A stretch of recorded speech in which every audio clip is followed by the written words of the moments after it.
بسم اللہ الرحمن الرحیم۔ اے بنی اسرائیل، ذرا خیال کرو میری اس نعمت کا جو میں نے تم کو عطا کی تھی۔ میرے ساتھ تمہارا جو عہد تھا اسے تم پورا کرو، تو میرا جو عہد تمہارے ساتھ تھا اسے میں پورا کروں، اور مجھ ہی سے تم ڈرو، اور میں نے جو کتاب بھیجی ہے اس پر ایمان لاؤ۔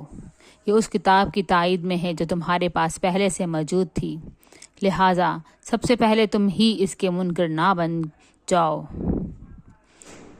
تھوڑی قیمت پر میری آیات کو نہ بیچ ڈالو اور میرے غضب سے بچو۔ باطن کا رنگ چڑھا کر حق کو مشتبہ نہ بناؤ، اور نہ جانتے بوجھتے حق کو چھپانے کی کوشش کرو۔ نماز قائم کرو، زکوٰۃ دو، اور جو لوگ میرے آگے جھک رہے ہیں ان کے ساتھ تم بھی جھک جاؤ۔ تم دوسروں کو تو نیکی کا رستہ اختیار کرنے کے لیے کہتے ہو، مگر اپنے آپ کو بھول جاتے ہو، حالانکہ تم کتاب کی تلاوت کرتے ہو۔ کیا تم عقل سے بالکل ہی کام نہیں لیتے؟ صبر اور نماز سے مدد لو۔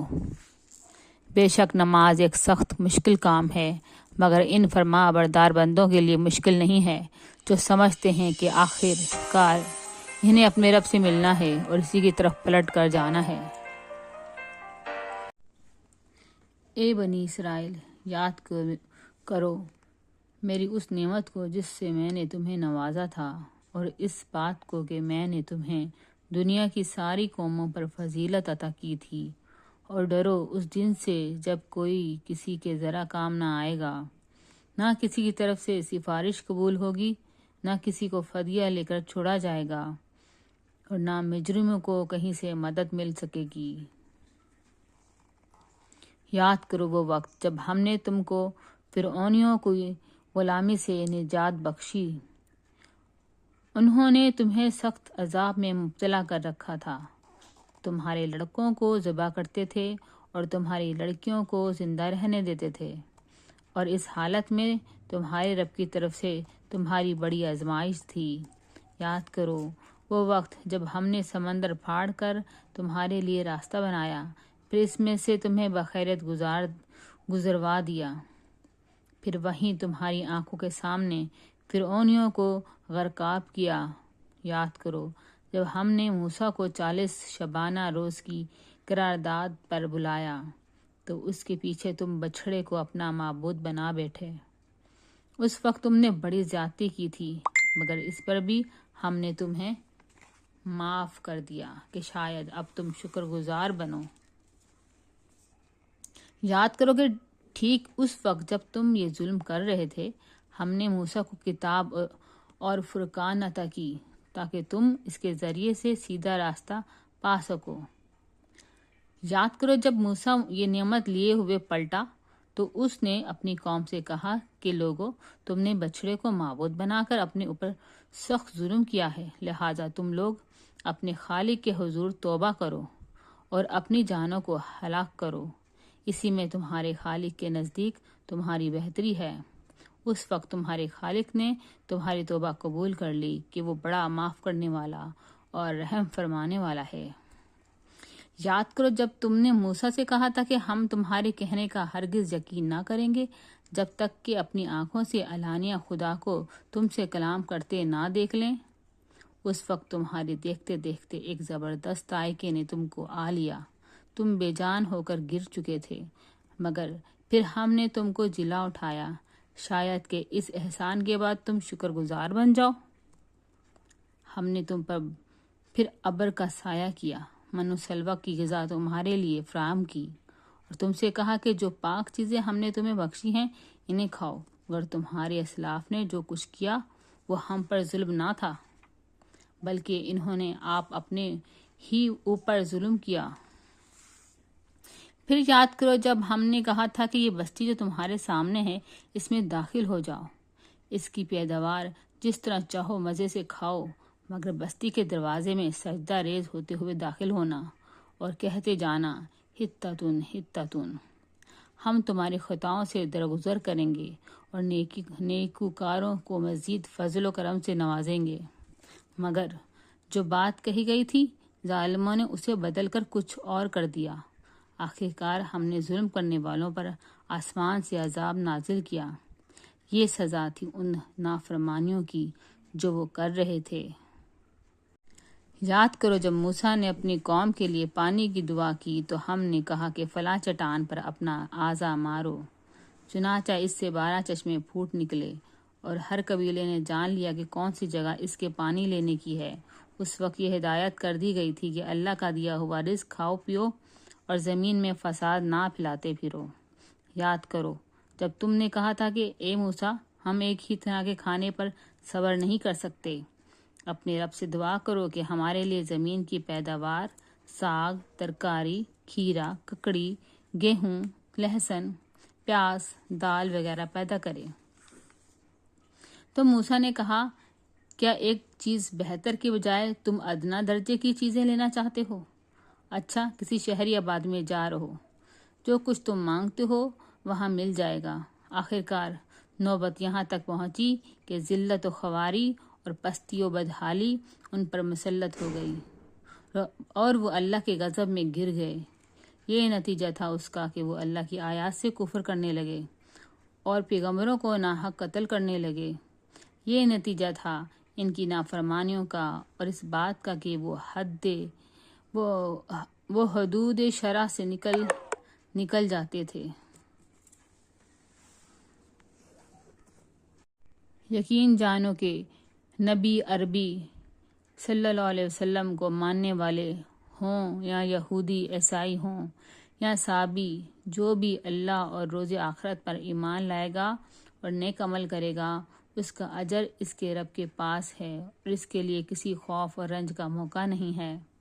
یاد کرو وہ وقت جب ہم نے طور کو تم پر اٹھا کر تم سے پختہ عہد لیا تھا اور کہا تھا کہ جو کتاب ہم تمہیں دے رہے ہیں اسے مضبوطی کے ساتھ تھامنا، اور جو احکام و ہدایات اس میں درج ہیں انہیں یاد رکھنا۔ اس ذریعے سے توقع کی جا سکتی ہے کہ تم تقوی کی روش پر چل سکو گے، مگر اس کے بعد تم اپنے عہد سے پھر گئے۔ اس پر بھی اللہ کے فضل اور اس کی رحمت نے تمہارا ساتھ نہ چھوڑا، ورنہ تم کبھی کے تباہ ہو چکے ہوتے۔ پھر تمہیں اپنی قوم کے ان لوگوں کا قصہ تو معلوم ہی ہے جنہوں نے سبت کا قانون توڑا تھا۔ ہم نے انہیں کہہ دیا کہ بندر بن جاؤ اور اس حال میں رہو کہ ہر طرف سے تم پر دھتکار و پھٹکار پڑے۔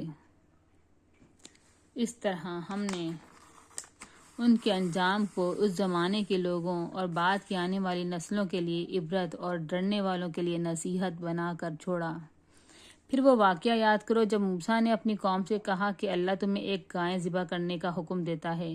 کہنے لگے کہ تم ہم سے مذاق کرتے ہو؟ موسیٰ نے کہا ہم اس سے خدا کی پناہ مانگتا ہوں۔ میں اس سے خدا کی پناہ مانگتا ہوں کہ جاہلوں کی سی باتیں کروں۔ بولے اچھا اپنے رب سے درخواست کرو کہ وہ ہمیں اس گائے کی کچھ تفصیل بتائے۔ موسیٰ نے کہا اللہ کا ارشاد ہے کہ وہ ایسی گائے ہونی چاہیے جو نہ بوڑھی ہو نہ بچیا بلکہ اوسط عمر کی ہو، لہذا جو حکم دیا جاتا ہے اس کی تعمیر کرو۔ پھر کہنے لگے اپنے رب سے یہ اور پوچھ دو کہ اس کا رنگ کیسا ہو۔ موسیٰ نے کہا وہ فرماتا ہے کہ زرد رنگ کی گائے ہونی چاہیے جس کا رنگ ایسا شوق ہو کہ دیکھنے والوں کا جی خوش ہو جائے۔ پھر بولے اپنے رب سے صاف صاف پوچھ کر بتاؤ کیسی گائے مطلوب ہے، ہمیں اس کا تعین میں اشتباہ ہو گیا ہے، اللہ نے چاہا تو ہم اس کا پتہ لگا لیں گے۔ موسیٰ نے جواب دیا اللہ کہتا ہے کہ وہ ایسی گائے ہیں جس سے خدمت نہیں لی جاتی، نہ زمین جوتتی ہے نہ پانی کھینچتی ہے، صحیح سالم اور بے داغ ہے۔ اس پر وہ پکار اٹھے کہ ہاں اب تم نے ٹھیک پتہ بتایا۔ پھر انہوں نے اسے ذبح کیا، ورنہ وہ ایسا کرتے معلوم نہ ہوتے تھے۔ اور تمہیں یاد ہے وہ واقعہ جب تم نے ایک شخص کی جان لی تھی، پھر اس کے بارے میں جھگڑنے اور ایک دوسرے پر قتل کا الزام تھوپنے لگے تھے، اور اللہ نے فیصلہ کر لیا تھا کہ جو کچھ تم چھپاتے ہو اسے کھول کر رکھ دے گا۔ اس وقت ہم نے حکم دیا کہ مقتول کی لاش کو اس کے ایک حصے سے ضرب لگاؤ۔ دیکھو اس طرح اللہ مردوں کو زندگی بخشتا ہے اور تمہیں اپنی نشانیاں دکھاتا ہے تاکہ تم سمجھو، مگر ایسی نشانیاں دیکھنے کے بعد بھی آخرکار تمہارے دل سخت ہو گئے، پتھروں کی طرح سخت، بلکہ سختی میں کچھ ان سے بھی بڑھے ہوئے، کیونکہ پتھروں میں سے تو کوئی ایسا بھی ہوتا ہے جس میں سے چشمے پھوٹ بہتے ہیں، کوئی پھٹتا ہے اور اس میں سے پانی نکل آتا ہے، اور کوئی خدا کے خوف سے لرز کر گر بھی جاتا ہے۔ اللہ تمہارے کرتوتوں سے بے خبر نہیں ہے۔ اے مسلمانوں، اب کیا ان لوگوں سے تم یہ توقع رکھتے ہو کہ تمہاری دعوت پر ایمان لے آئیں گے؟ حالانکہ ان میں سے ایک گروہ کا شیوا یہ رہا ہے کہ اللہ کا کلام سنا اور پھر خوب سمجھ بوجھ کر دانستہ طور اس میں تحریف کی۔ ایمان لانے والوں سے ملتے ہیں تو کہتے ہیں کہ ہم بھی انہیں مانتے ہیں، اور جب آپس میں ایک دوسرے سے تخلیہ کی بات چیت ہوتی ہے تو کہتے ہیں کہ بے وقوف ہو گئے ہو۔ ان لوگوں کو وہ باتیں بتاتے ہو جو اللہ نے تم پر کھولی ہیں، تاکہ تمہارے رب کے پاس تمہارے مقابلے میں انہیں حجت میں پیش کریں۔ اور کیا یہ جانتے نہیں ہیں کہ جو کچھ یہ چھپاتے ہیں اور جو کچھ ظاہر کرتے ہیں، اللہ کو سب باتوں کی خبر ہے؟ ان میں سے ایک دوسرا گروہ امیوں کا ہے، جو کتاب کا تو علم رکھتے نہیں، بس اپنی بے بنیاد امیدوں اور آرزوؤں کو لیے بیٹھے ہیں اور محض وہم و گمان پر چلے جا رہے ہیں۔ بس ہلاکت اور تباہی ہے ان لوگوں کے لیے جو اپنے ہاتھوں سے شرح کا نوشتہ لکھتے ہیں، پھر لوگوں سے کہتے ہیں کہ یہ اللہ کے پاس سے آیا ہوا ہے تاکہ اس کے معاوضے میں تھوڑا سا فائدہ حاصل کر لیں۔ ان کے ہاتھوں کا یہ لکھا بھی ان کے لیے تباہی کا سامان ہے، اور ان کی یہ کمائی بھی ان کے لیے موجب ہلاکت۔ وہ کہتے ہیں کہ دوزخ کی آگ ہمیں ہرگز چھونے والی نہیں، الا یہ کہ چند روز کی سزا مل جائے تو مل جائے۔ ان سے پوچھو، کیا تم نے اللہ سے کوئی عہد لے لیا ہے جس کی خلاف ورزی وہ نہیں کر سکتا؟ یا بات یہ ہے کہ تم اللہ کے ذمہ ڈال کر ایسی باتیں کہہ دیتے ہو جس کے متعلق تمہیں علم نہیں ہے کہ اس نے ان کا ذمہ لیا ہے؟ آخر تمہیں دوزخ کی آگ کیوں نہ چھوئے گی؟ جو بھی بدی کمائے گا وہ اپنی خطا کاری کے چکر میں پڑا رہے گا، وہ دوزخی ہے اور دوزخ ہی میں وہ ہمیشہ رہے گا۔ اور جو لوگ ایمان لائیں گے اور نیک عمل کریں گے وہی جنتی ہیں، اور جنت میں وہ ہمیشہ رہیں گے۔ یاد کرو، اسرائیل کی اولاد سے ہم نے پختہ عہد لیا تھا کہ اللہ کے سوا کسی کی عبادت نہ کرنا، ماں باپ کے ساتھ، رشتہ داروں کے ساتھ، یتیموں اور مسکینوں کے ساتھ نیک سلوک کرنا، لوگوں سے بھلی بات کہنا، نماز قائم کرنا اور زکوٰۃ دینا، مگر تھوڑے آدمیوں کے سوا تم سب اس عہد سے پھر گئے اور اب تک پھرے ہوئے ہو۔ پھر ذرا یاد کرو، ہم نے تم سے مضبوط عہد لیا تھا کہ آپس میں ایک دوسرے کا خون نہ بہانا اور نہ ایک دوسرے کو گھر سے بے گھر کرنا۔ تم نے اس کا اقرار کیا تھا، تم خود اس پر گواہ ہو، مگر آج وہی تم ہو کہ اپنے بھائی بندوں کو قتل کرتے ہو، اپنی برادری کے کچھ لوگوں کو بے خانماں کر دیتے ہو، ظلم و زیادتی کے ساتھ ان کے خلاف جتھے بندیاں کرتے ہو، اور جب وہ لڑائی میں پکڑے ہوئے تمہارے پاس آتے ہیں تو ان کے رہائی کے لیے فدیے کا لین دین کرتے ہو، حالانکہ انہیں ان کے گھروں سے نکالنا ہی سرے سے تم پر حرام تھا۔ تو کیا تم کتاب کے ایک حصے پر ایمان لاتے ہو اور دوسرے حصے کے ساتھ کفر کرتے ہو؟ پھر تم میں سے جو لوگ ایسا کریں، ان کی سزا اس کے سوا اور کیا ہے کہ دنیا کی زندگی میں ذلیل و خوار ہو کر رہیں اور آخرت میں شدید ترین عذاب کی طرف پھیر دیے جائیں۔ اللہ ان حرکات سے بے خبر نہیں ہے جو تم کر رہے ہو۔